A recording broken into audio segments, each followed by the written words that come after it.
You'd think every day at an ice cream factory would be great, right? But for Norco, today was especially sweet. The famous factory was destroyed during Lismore's catastrophic floods. But after a tough almost 2 years, it's back, and so are 130 of its workers.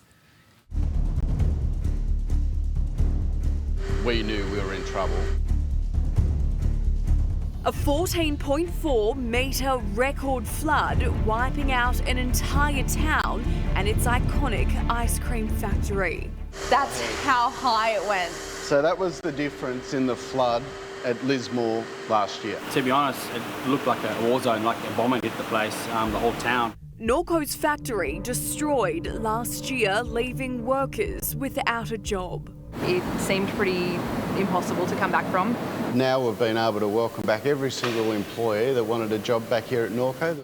Tonight, the beating heart of the town is back to life. I'm still kind of pinch myself today going, we're back, we're here, we did it. It's like Willy Wonka for Aussie ice cream. Chances are you've probably had one of Norco's tubs in your freezer before. It's a household brand that's been producing milk and dairy products from local farmers for over a century. Well, it definitely looks different in here, doesn't it? It's much different here. This was where we had some old tanks that had all lifted up and popped through the roof.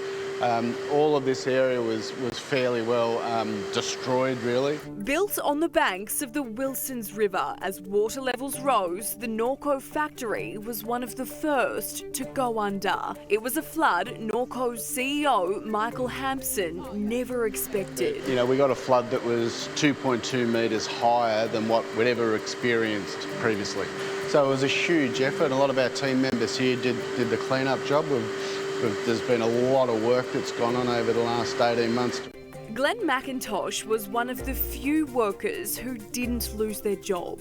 During the time we cleaned up the factory, obviously pulled everything apart, cleaned out all the rooms so we could pull it down. It's just we're stripping it out, making it safe, and then we've just been rebuilding since then. But 130 other employees, like Jess Anderson, were laid off. At that point in time, very uncertain about what would happen with the factory, really kind of just hanging on to see what would happen. We were lucky that we were able to continue paying them for 26 weeks. And a lot of them went out and worked in the community, which were helping other businesses recover. Jess picked up work at a company contracted to the cleanup. Now she's back at Norco with a promotion. Been very fortunate to be a part of the senior leadership team coming back on site for the relaunch. We are still hiring. We're bringing on local people every day.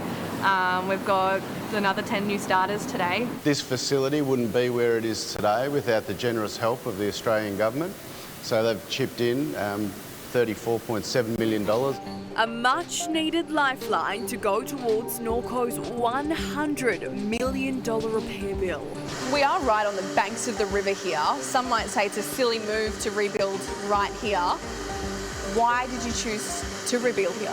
Well, it's simply economics.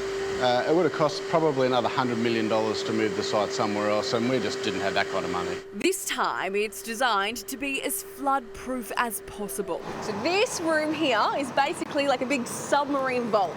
That's right. So the walls have been strengthened and widened. There's support arms that come down. It's to protect the 18 massive ice cream silos inside. So how heavy is this door?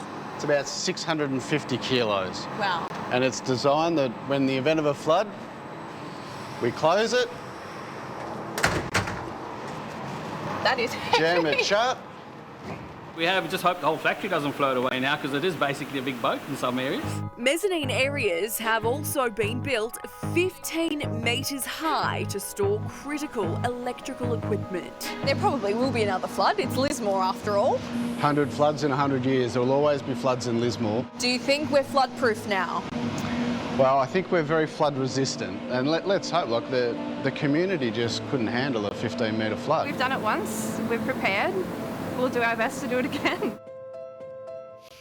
Lismore needed this, and how great to have 130 workers back on the job.